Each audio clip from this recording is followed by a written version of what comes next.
In this video, we are going to discuss forced or driven harmonic oscillations. Now, just a recap of what you have studied so far. Once a short question was asked, like what do you mean by free oscillations and damped oscillations? So, what are free oscillations?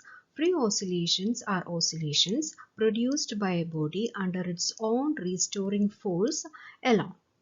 The frequency with which the body oscillates freely is called its natural frequency.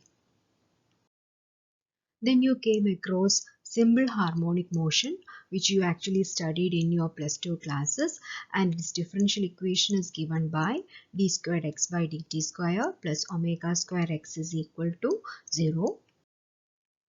While you studied SHM for +2, hope you remember, they didn't discuss any damping forces there. So this omega, it is actually omega 0. That is, it is the natural frequency of the oscillator, or it is the angular frequency of the oscillator in the absence of damping. Because in this case, only the restoring force alone is acting on the oscillator. Then you studied damped harmonic oscillations, where the oscillator is under the action of a damping force, and its the differential equation, it was given by d squared x by dt square plus 2k into dx by dt plus omega 0 squared x is equal to 0. And in this essay, we came across omega, which is called the damping angular frequency of the oscillator, and it is given by omega is equal to root of omega 0 square minus k square. Please remember that the angular frequency in the differential equation, it is omega 0, the natural angular frequency of the oscillator. Whereas omega, it appears in the one of the cases of the damped harmonic oscillator, that is in the underdamped case we mention omega, and it is the damping angular frequency, and it is given as omega is equal to root of omega 0 square minus k square. And this omega, the damping angular frequency, it will be always less than the natural angular frequency. Now we are going to discuss forced or driven harmonic oscillations. Here we can see a person in a blue shirt sitting on a swing, and please note that his legs are not touching the ground. You know that if the man standing behind him was not pushing him, the man on the swing would have stopped oscillating or swinging after some time. So unless you give some external force to this oscillator, which is our swing, the swing, it will stop oscillating after some time. Also, please note that the man in pink shirt, he is pushing the man on the swing during regular intervals of time. So he is giving a periodic force to this oscillator, that is the swing. So such oscillations executed by a body under the action of a periodic force, they are called forced oscillations or driven oscillations. When a harmonic oscillator oscillates in a medium like air, its oscillations get damped and its amplitude falls to zero exponentially with time. Now, if an external periodic force is applied to the oscillating system, the loss of energy in doing work against the dissipative forces will be recovered, and then the body, it will start vibrating continuously. In the initial stage, the body tends to vibrate with its natural frequency, while the external force or the impressed force, it tries to impose its own frequency upon the oscillator. But soon, the natural frequency of vibration of the body will die out, and ultimately the body will vibrate with a constant amplitude and with the same frequency as that of the external periodic force. So while writing this essay for exam, the first point should be what do you mean by forced or driven harmonic oscillations? So what are forced oscillations? The vibrations or oscillations of constant amplitude performed by a body under the influence of an external or impressed periodic force with a frequency equal to that of the impressed force are known as forced vibrations, and the oscillating system it is called a driven harmonic oscillator. Hope you remember the force equation you wrote for damped harmonic oscillator. Here we had a restoring force minus Cx and a damping force minus gamma into dx by dt on the right hand side of the force equation. Both these terms were negative as they tend to decrease the displacement of the body from the mean position. Now, in the case of a forced or driven harmonic oscillator, in addition to these two forces, that is the restoring force and the damping force, we have a third force, it is called the external periodic force or the impressed periodic force. Here, F0 is its amplitude and P it is the angular frequency of the external periodic force, or P by 2 pi it will give the frequency of the driving force. Here the third force, that is the external periodic force expressed by F0 sine Pt, it is a positive term. Why it is positive? Because it is due to this external periodic force that the oscillator it is sustaining its oscillations. That is, here the external periodic force it compensates for the loss of energy of the oscillator in doing work against the dissipative forces, and thus the amplitude of the oscillator it remains constant. That's why this term it is positive.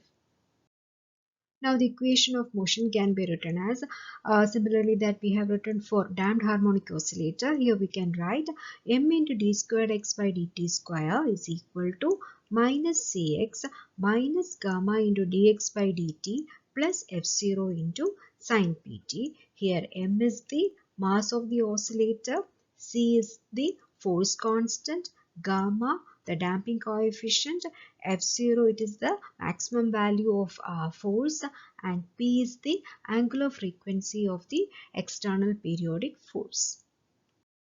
Now taking the negative terms on the right hand side to the left hand side, we get m into d squared x by dt square plus gamma into dx by dt plus cx is equal to F0 sine pt. On dividing this equation throughout by m, you will get d squared x by dt square plus gamma by m into dx by dt plus c by m into x is equal to f0 by m into sine pt. Now as we did for damped harmonic oscillator, instead of this gamma by m, you substitute 2k where k is the damping constant, and instead of c by m, you substitute omega 0 square where omega 0 is the natural angular frequency of the oscillator, and instead of capital F0 by m, you put small f0 which is a constant. This equation is called the differential equation of a forced harmonic oscillator, given as d squared x by dt square plus 2k into dx by dt plus omega 0 squared x is equal to f0 sine pt. Hope you remember, in the case of a damped harmonic oscillator, the right hand side of the equation was equal to 0. Now we are going to the second part of the essay where we have to obtain a solution for this differential equation. We are assuming a solution of the form x is equal to a sine pt minus theta. Hope you remember that in the case of damped harmonic oscillator, we have assumed a solution of the form x is equal to a into e raised to alpha t, because in that case we knew that the amplitude it will decrease exponentially. But here in this case we know that the oscillator it will oscillate with constant amplitude, so there will be oscillatory motion. That's why we have chosen the function sine. So we are assuming a solution of the form x is equal to a sine pt minus theta. Here a is the constant amplitude of the forced oscillation.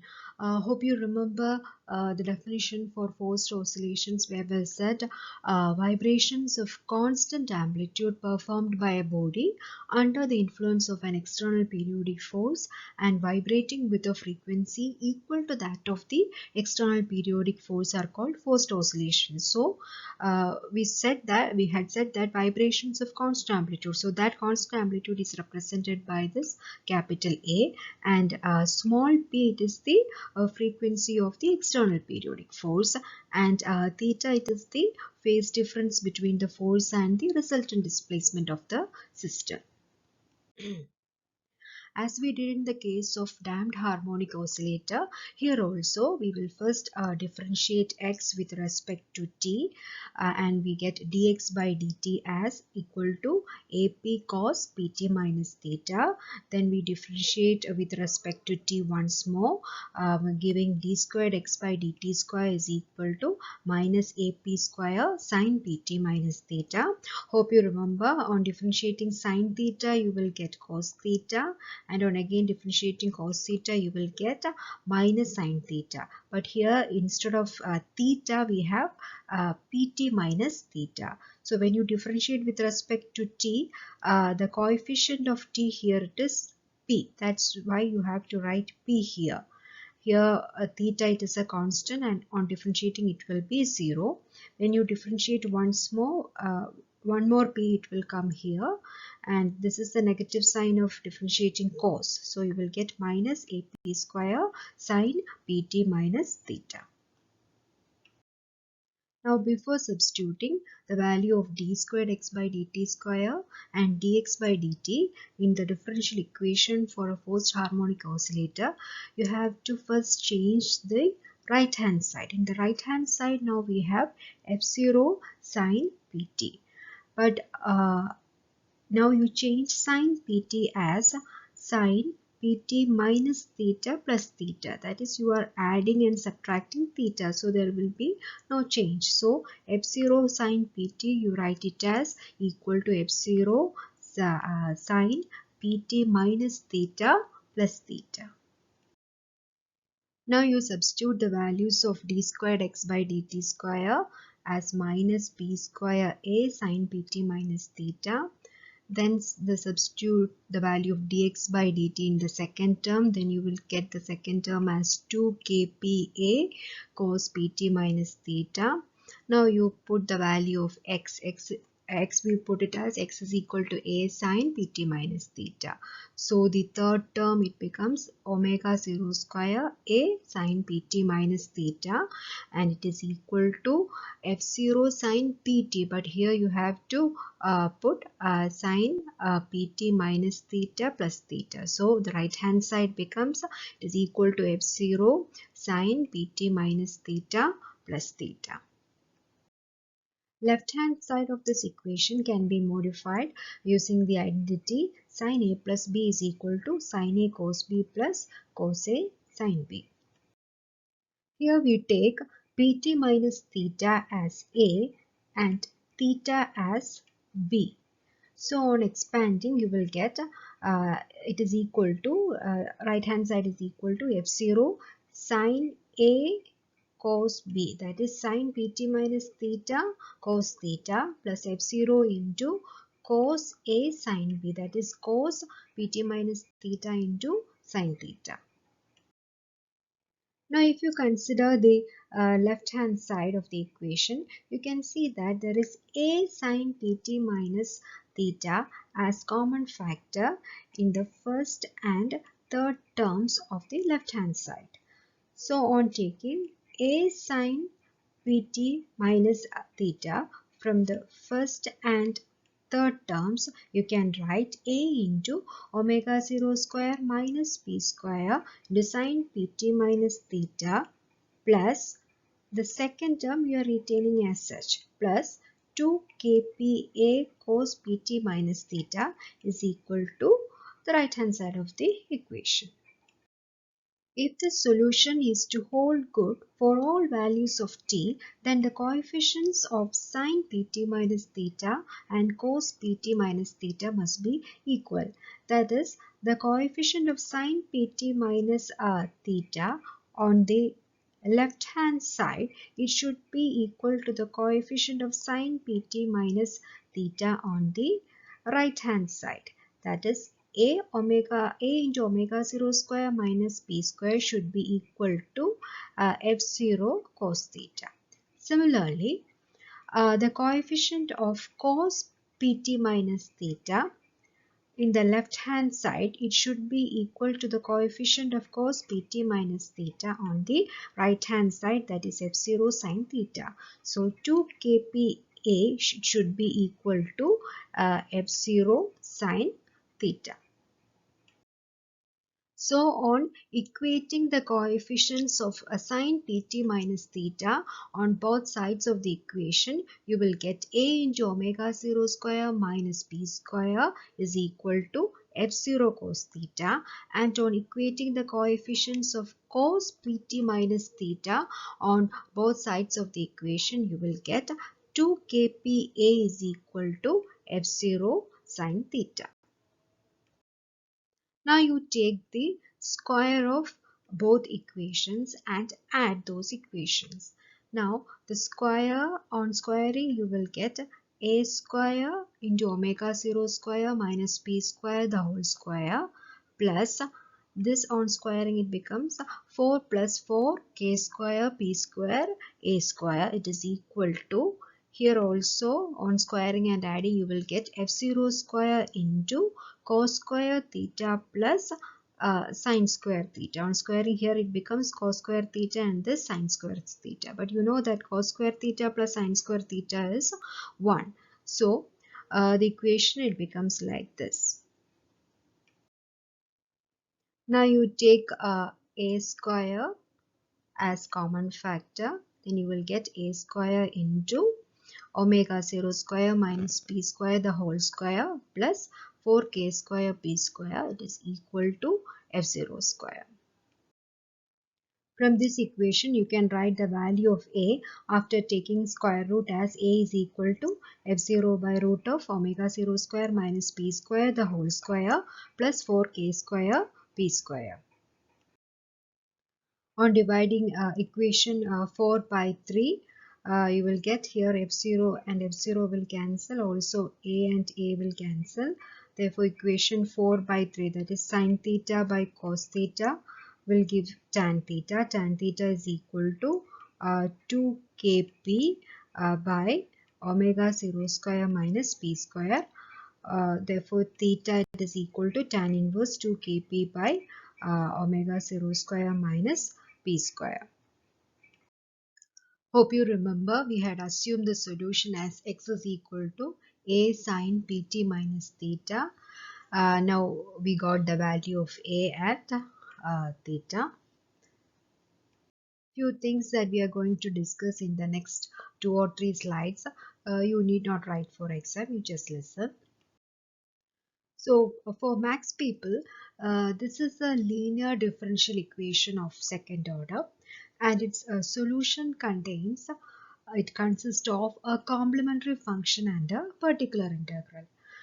In order to find the complementary function, they will put the left hand side of the equation as equal to 0, and we'll get the solution as like this: x is equal to a0 e raised to minus kt sine omega t plus 5. Hope you remember this is the solution that we got for underdamped case when k is less than omega. So when you find the complementary function, the solution it will look like this. That is when you put the left hand side as equal to of the equation as equal to 0.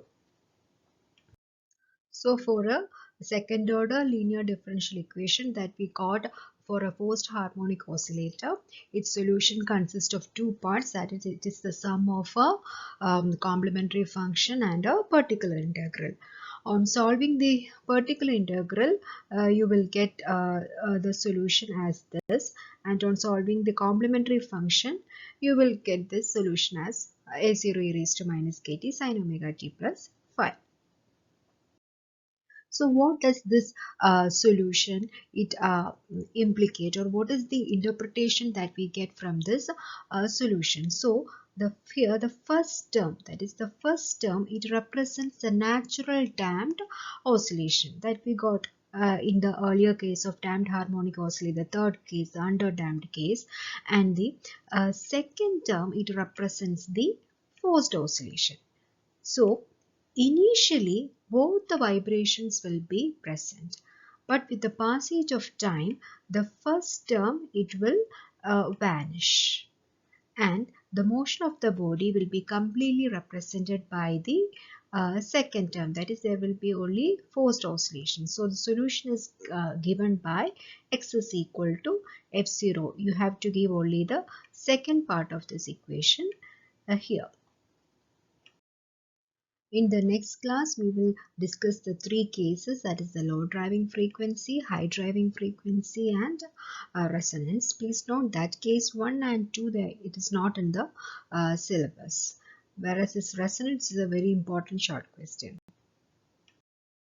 Apart from the different cases, we shall also discuss sharpness of resonance and quality factor at resonance, and LCR circuit as an analog, electrical analog of mechanical oscillator. All these we will discuss in the next class. For assignment, you need to write only up to the derivation of capital A and theta.